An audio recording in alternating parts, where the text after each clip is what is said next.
Биз мына жалпы Талас элинин тургундары, жеке ишкерлер, баары соода кылган адамдардын атынан бийлик тарапка, өкмөткө, жогорку кеңешке, президентке кайрылабыз. Биз ГКМБ кассасына иштегенге азыр даяр эмеспиз. Анткени бул ГКМБ кассаны эгер киргизе турган болсо, жеке ишкерлерге соода кылган элдерге кыйынчылык жаралат. Биз ага дайын эмеспиз. Ошондуктан биз кайрылабыз өкмөткө. Биз мурункудай эле патент менен иштегенге уруксат бериңиздер. Ошого калтырсаңыздар жакшы болот эле. Биздин оюбуз ошондой. Ошо негизи эле баарыбыз ККМге каршыбыз. Биз себеби деген азыркы убакта Кыргызстанда негизи эле пандемиядан кийинки элдин акыбалы өтө эле болду. Эми жаңы оңолуп баардык нерсе ордуна келип баштаганда деле бүгүнкү күндө пандемиядан кийин азыр продукты, тамак-аш баардык нерсе кымбат болду да. Анан ошондой кымбатчылык болуп жаткан кезде өкмөт тарабынан ондай мыйзам кабыл алып, мындан артысы кымбат болушун биз каалабайбыз да. Анткени бүгүнкү күндө 1-январдан баштап жогорку кеңеш мыйзам кабыл алып экен. Товар оборот 8 миллиондон же 30 миллиондон ашканды 2 проп коюптур. Эгер 30 миллиондон аша турган болсо, товар оборот, то биз ошондо 12% НДС төлөп калат дейбиз да. Bir жылдын ичинде мен өзүм негизи сода тармагында, сотка тармагында иштейм. Bir жылдын ичинде, мисалы үчүн 30 миллион оборот жөн эле болуп калат да. Анткени бүгүнкү күндө телефондордун баасы абдан кымбат. Анан эгер 30 миллион пароктон аша турган болсоң, 12% НДСин төлөй турган болсоң, башка мисалы үчүн аренда, свет, расходдон тышкаркы прибылиндан эгер 12% өкмөткө төлөй турган болсок, анда билбейм, негизи расходко үйдөгү болгон бала чаканын расходу, тамак-ашы, кийим-кечеси да кирет да. Анан биздин өзүм жеке оюм, мен мисалы үчүн өкмөт менен өзүмдүн ошентип мээнет менен тапкан 12%-ымды мисалы үчүн өкмөт менен эме бөлүшкүм келбейт да. Менин жекече оюм ошондой да. Эгер өкмөт бизге пожалуйста элине жардам берип, ар бирибизге мисалы үчүн акча 5% акча бөлүштүрүп ушундай негизде жардам бере турган болсо, анда биз айтат элек да, мейли иштеп берели, 12% төлөгөнгө макулбуз депчи. Бирок өкмөт тарабынан эч кандай мындай жардам болбогондугунан биз ал нерсеге каршыбыз. Анан өкмөттүн айтып жаткан мындай жери бар экен. Мисалы силер ККМге өтө турган болсоңор, 8 миллионго чейинки жетпеген оборотуңар болсо, силер анда патенттен бошотуласыңар депчи. Эгер элдердин арасында действительно 8 миллионго чейин мисалы үчүн оборотуна жетпеген адамдар болсо, алар ошол нерсесин касыбы аппарат алып, ошол нерсени аныктасын. Эгер действительно алар 8 миллионго жетпей турган болсо, алар патент төлөп эле иштей берсин. А кимдики аша турган болсо, алар биз баягы мурункудай эле патенттүү системага иштесек деп өкмөткө кайрылабыз да. Анан ушул нерсени жакшылап карап, туура чечим кабыл алса, ошону суранат элекпиз. Ассалому алейкум, урматтуу туугандар. Негизи ушул ККМ киргизип аткан ККМди негизи биздин чоңдорубуз айтып атат да, бул деген Европада өнүккөн мамлекеттерде колдонот ушул системаны депчи. Анан ошо менен биз дагы өнүгөбүз деп атат да. Бирок негизи өнүккөн мамлекеттердин деңгээли негизи биздин Кыргызстанга караганда совсем башка. Биз канча жылга артта калып калганбыз.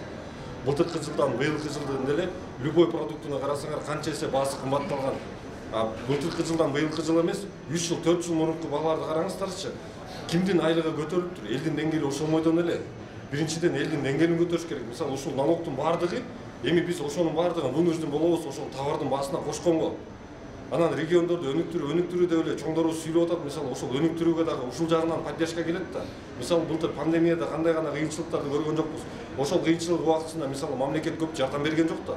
Элибизге кайрылган ушул эле ишкерлер болду мисалы. Анан кайра эле көтөрүлүп келаткан элде ушинтип отурушкан болбойт да негизичи.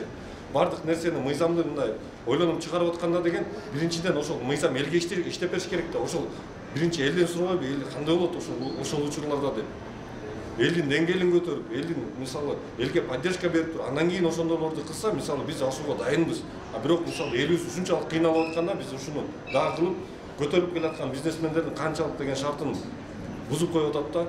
Анан эгерде кылам десе, ошонун баардыгын бир тегиз кылыш керек, базарга кылыш керек, баардыгына кылыш керек.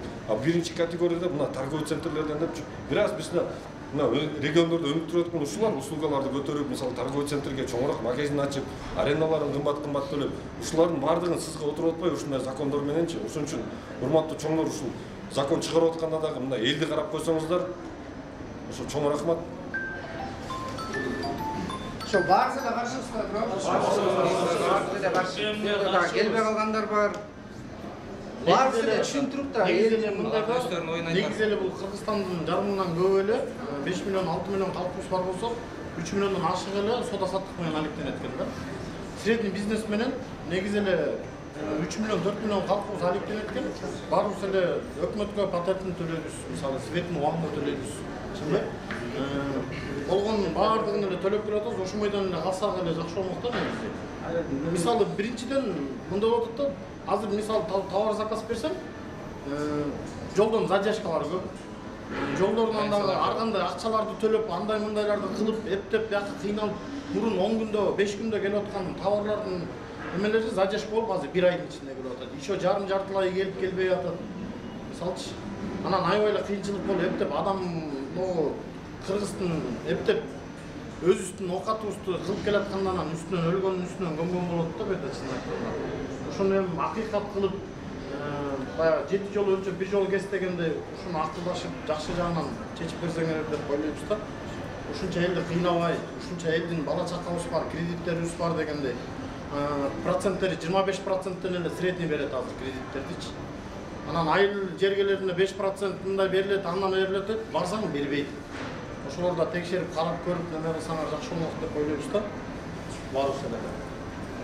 негизи элечи, негизи эле бул нерсени киргизе турган болсочу, бул нерсенин өтө машакаты көп экен да. Эмне дегенде ар бир товарды приходтоп, канчага келди, канчага саттым, аябай мелочный жумуш экен да. Мисалы үчүн биз эле жаштар ушунча туруп ошол ар бир товарды киргизип бүттүгүн онлайн кылыш үчүн ушунча машакат, убарагерчилик. Анан бизден улуу мисалы үчүн байкелер бар да, магазин иштетет, супермаркет иштетет, анда ар бирине бухгалтер придется нанимать да.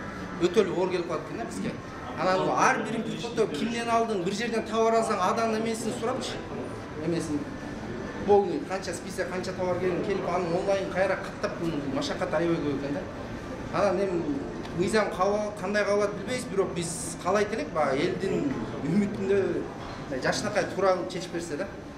Ошондо баарыбызга бул нерсе кыйын. Жок эле мурункудай эле патент менен иштесек, а эгер таза муну кабыл алам десе, жанагы действительно 8 миллион оборотуна жетпеген, действительно жанагы айына патент төлөгөнгө да кыйын болуп аткан адамдарды анда ошо кассовый аппарат койсун, өкмөт ошондой жеңилчилик кылып берсин да.